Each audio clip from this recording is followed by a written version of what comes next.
Sangguni de la Cruz, kayo po ba'y pinaninindigan nyo yung at pinatutunayan yung kawastuhan at katotohanan ng nilalaman ng katitingin ito na binubuo ng 9 na pahina? Mr. Chairman, ako po'y dumalo sa ating di karaniwang pulong noong August 29. Pero meron po akong nais linawin dito sa katulungan. Line 17, page 1 po, meron po akong tinanong dito, wala po ba tayong lalabagin sa rules? May sumagot po na isang kasangguni. Hindi ko lang malaman kung sino dito sa kasangguni na hindi mo na i-record, Mr. Chairman. Tapos so, Mr. Chairman, Sangguni de la Cruz, patahimik muna po tayo. sa Patuloy na si Sangguni de la Cruz. page 2, line 51 and 52, Mr. Chairman, sapagkat narito po ang ating resource person, hinihiling ko pong suspend ang ating rules.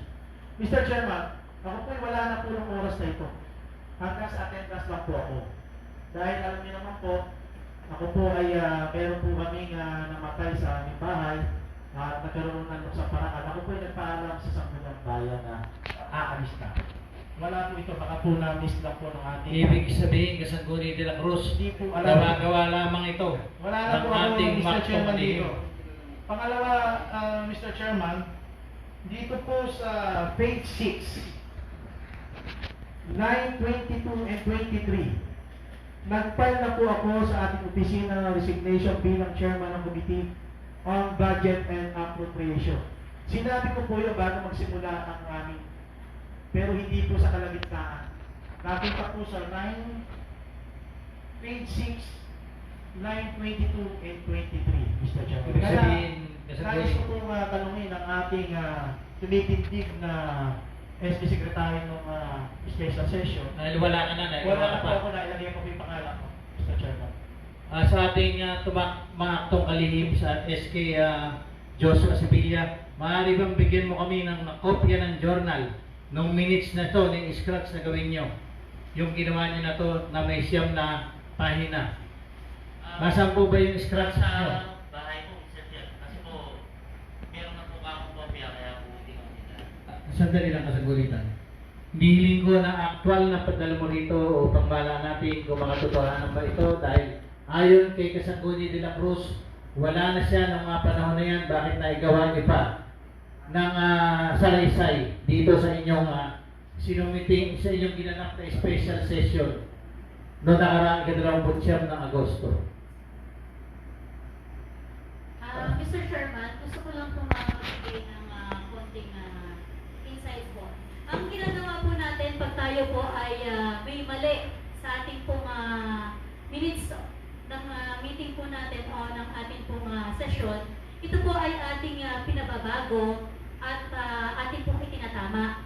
So, wala namang po problema kuhanin natin yung kopya or scratch paper po nung nakaraang session ng minutes po. Pero kung ano po sana yung nais pong baguhin at itama po ni Kasangguni de la Cruz ay maitama na po ngayon upang ating pong maaprubahan na yung minutes na nangyari po ng special session. Mga Kasangguni de la Cruz. Mr. Chairman, tama naman po yun. Kaya nga po, binasa ko po lahat. Yung nakita ko po. Ang inaano ko lang po, Mr. Chairman, wala na ako doon. Ano pa yung pangalan? Kaya sabi ko po, sinasabi ko po, Mr. Chairman, na hanggang sa attendance lang po ako at ako po ay umalis na upang ako po ay pumunta sa luksang parangal ng aking tita. Nung araw na yun. Kaya nagulat po ako nung basahin ngayon ng ating SB Secretary, nandun pa rin ako sa pagpupulong, Mr. Chairman. Sa ating mga tukalihim, Mr. SK Chair, Joshua.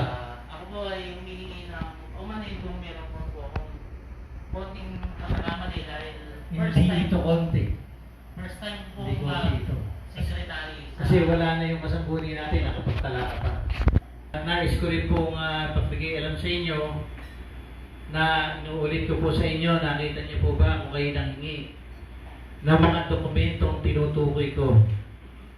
Nandito po yung ating 3 beses na po itong inuulit. Napilit na ibinebenta sa atin itong right of way na to nung panahon pa ng noong 2020. Ito po ay nakita na natin at itanong natin sa ating municipal assessor na ito po ay nakaguhit lang yung daan na ito, nakakahalagang 37 million na bibili. Guhit lang po ito. Ito po yung mapa. Pakibigyan nga kasanggon sa ating SP Secretary para makita nila yung guhit na 37 million na yan. 3,900 square meters. Kasi po mga kasangguni, mayroon tayong tiwangwang na lupa doon na 5.8 hectares na binili natin ng 107 million. Kailangan pa ba natin yan? Para magkaroon ng kadagdagan tayo ang pamahalang bayan. Mr. Sherman. Mamaya na po kasagunitan, kikilalanin ko kayo, patingnan niyo muna po pagdating sa ating deliberasyon.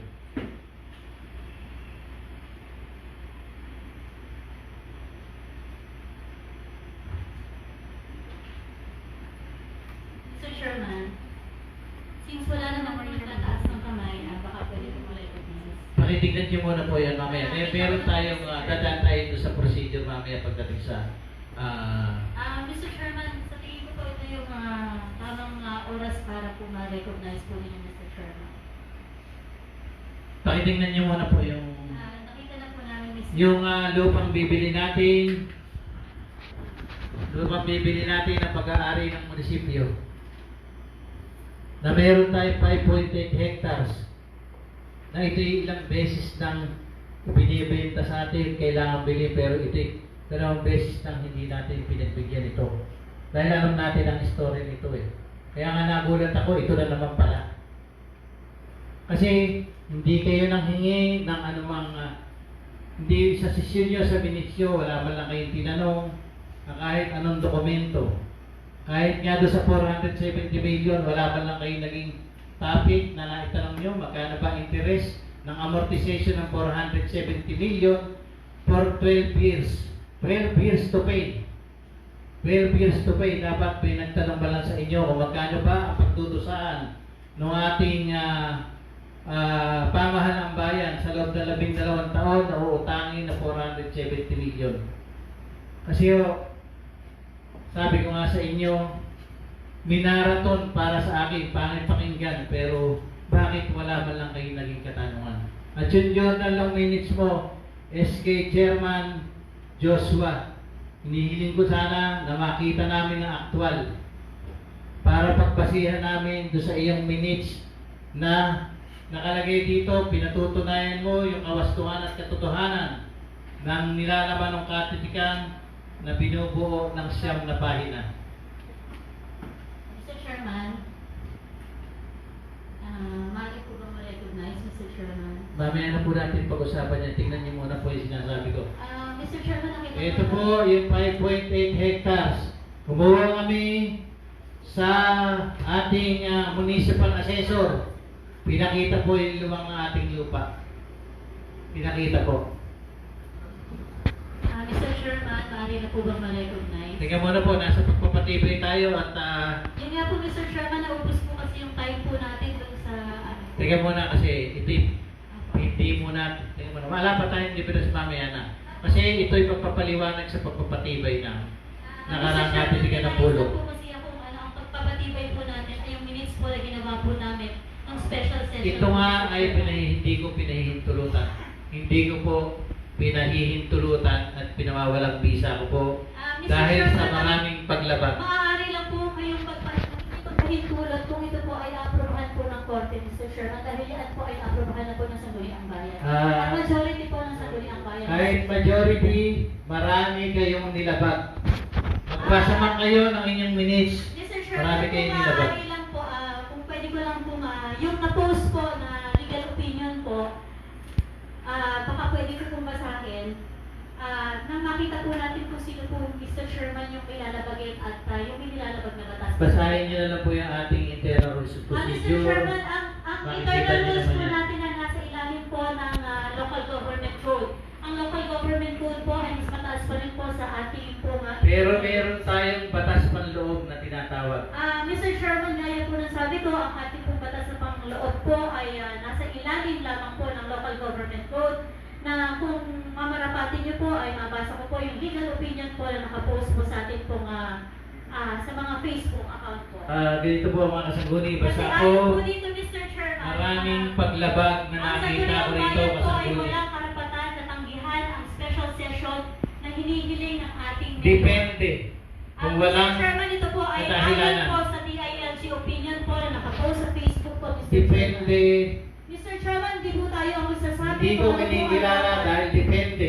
Mr. Chairman, Binasa ko na kanina yung reason ko kasanggunitan. Apo, Mr. Chairman, gaya Pinapawalang visa ko to. meron pa po tayong isang DILG opinion na hindi po pwede po at hindi po maaaring i-decline po ng isang Vice Mayor ang invitation po ng ating Mayor sa special session po, Mr. Chairman. Meron tayong nilabag.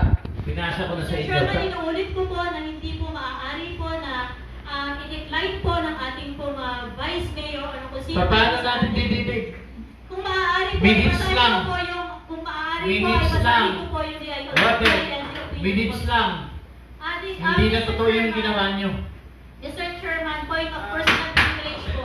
Nasa internal rules po natin, Mr. Chairman. Nawalan po na Members, kasanggunitan. members, May order na ako. of board. Hindi ko hindi kilala yung inyong nakaraang special Wala po session na kayong napakaraming karapatan o laban. kahit sino po, Mr. Chairman, na Karapatan ko yan bilang pangalawang punong bayan at hinalala ko ng mamamayan ng bayan ng San Yes Miguel. po, Mr. Chairman. Galot pag may nilalaba. Ngunit kami po, Tama ang order na yan. hindi po, Mr. Chairman.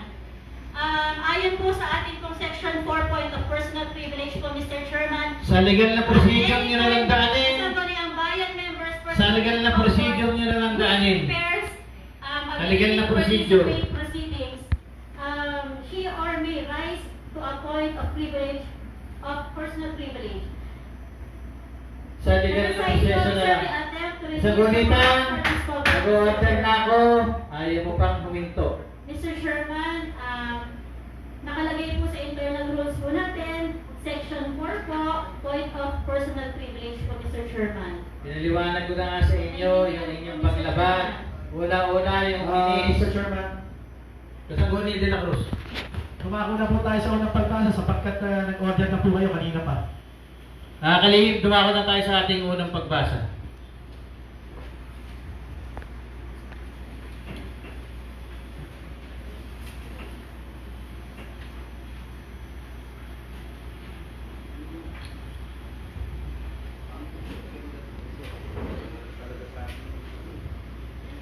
Kalihim, dumako na tayo sa ating unang pagbasa. Unang pagbasa. Kapasihan bilang 014, Series of 2024 ng Sagriang Barangay ng Lambacan. Kapasihan nagpapatibay sa kapilang bilang 005, Series of 2024 ng Sagriang Kabataan na mailaan ng halagang 183,521.4. Pinupungkahi ko po na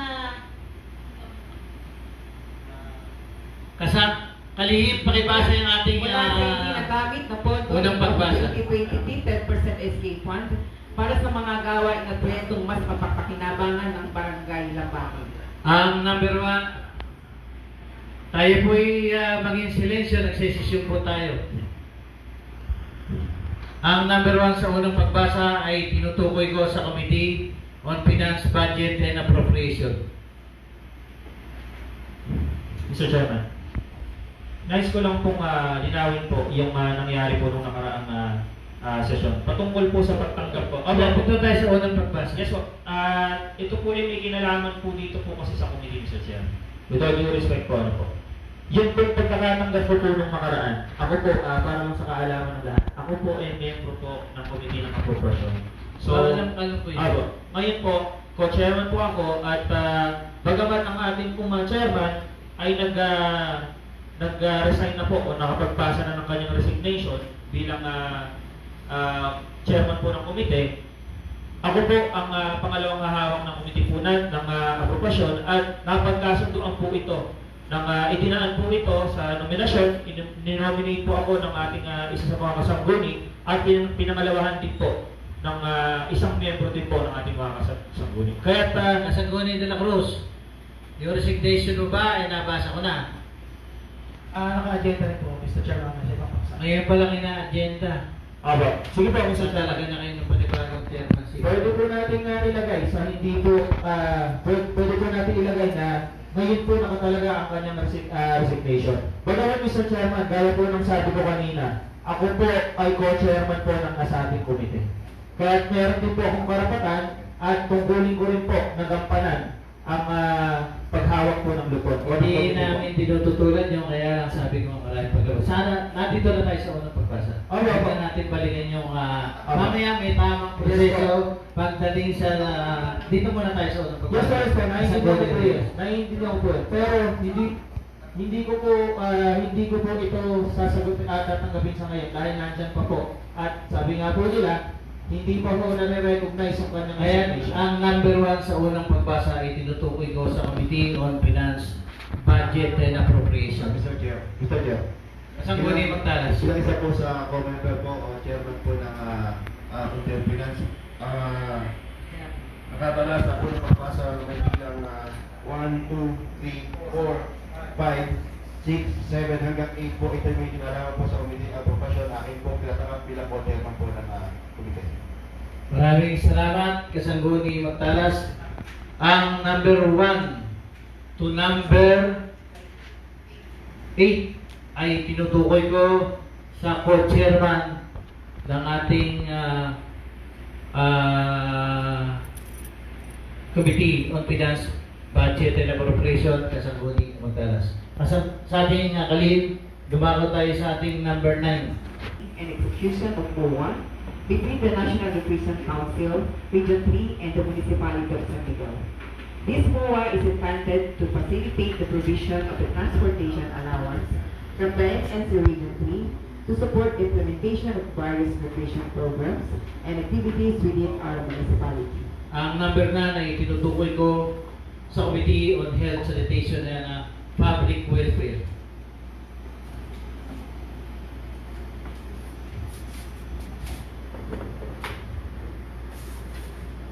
Walang gusto tumanggap. Pwede na po ba ako magsalita? Kasagulitan, kung tanggap mo, okay lang. Tinatanggap niyo po ba ang number 9 bilang chairman ng Committee on Health, Sanitation and Public Welfare? Yes po. Kalihim, dumaki na tayo sa ating number 10 sa ating unang pagbasa. Letter request of Honorable Mayor Roderick D.G. Johnson to pass a resolution authorizing him to sign and enter into memorandum of understanding by and between the municipal government of San Miguel, Bulacan and the University of the Philippines Open University, represented within by its Chancellor Dr. Melinda D.P. Bacalaria, to strengthen the capacity of its institution to effectively promote social development. Ang number 10 sa ating unang pagbasa ay tinutukoy ko sa Committee on Social Services at Committee ng Education. Mr. Chair, tinatanggap po ng Committee on Social Services. Maraming salamat. Kasaguni Ganun din po sa committee po. Chico and Reyes. Halihim, dumaki na tayo sa ating number 11 sa ating unang pagbasa. Number 11, reklamong administratibo ni Punong Barangay Ricardo M. Esquera laban kay Barangay Kakawan na si Konsehal Laura de Dios na Barangay Tartaro. Ang number 11 sa ating unang pagbasa ay tinutukoy ko sa Committee on Barangay Affairs and Community Development.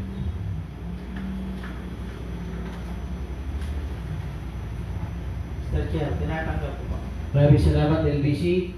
Halihim, dumako na tayo sa ating number 12 Number 12, sa ating unang pagbasa. Number 12, letter request of Honorable Roderick D.G. Johnson to pass a resolution requesting the Sangguniang Bayan of San Miguel nominating the BXW or Barangay Health Workers up Barangay Health Workers USC Pension Navigators as an identified good practice in health of local government of San Miguel. Ang number 12 ay muli kong tinutukay sa Committee on Health. Tinatanggap po, Mr. Chairman. Maraming salamat, Kasanggunitan. Halihim, dumako na sa ating number 13 sa ating unang pagbasa. Number 13, letter request of Honorable Roderick D.D. Johnson to pass a resolution establishing technical working group for identification, documentation, and replication of LGU good practice in health. Muli ang number 13 sa ating unang pagbasa ay tinutukoy ko sa Committee on Health. Tanda po, Mr. Chairman. Muli maraming salamat kasanggunitan.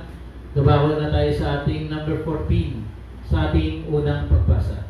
Number 14, that the request of Honorable Roderick D. Johnson to pass a resolution endorsing the municipal ordinance, instituting the organizational structure of the municipal health office and strengthening the local health system by adhering a standard number of health facilities and human resource for health based on the National Health Facility Development Plan or NHFPP and the National Human Resource for Health Master Plan or NHRSMP of the Department of Health, delegating the catchment barangays of the respective rural health units of San Miguel, Bulacan for the appropriation of funds thereof and for other purposes.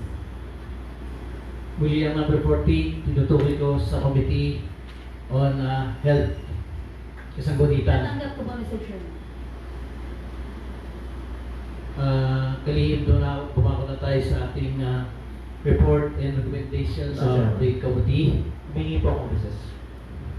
Sa kahilingan ni Kasangguni Reyes at pinangalawan ni Kasangguni Tan, tayo po ay magkakaroon ng 5 minutong recess.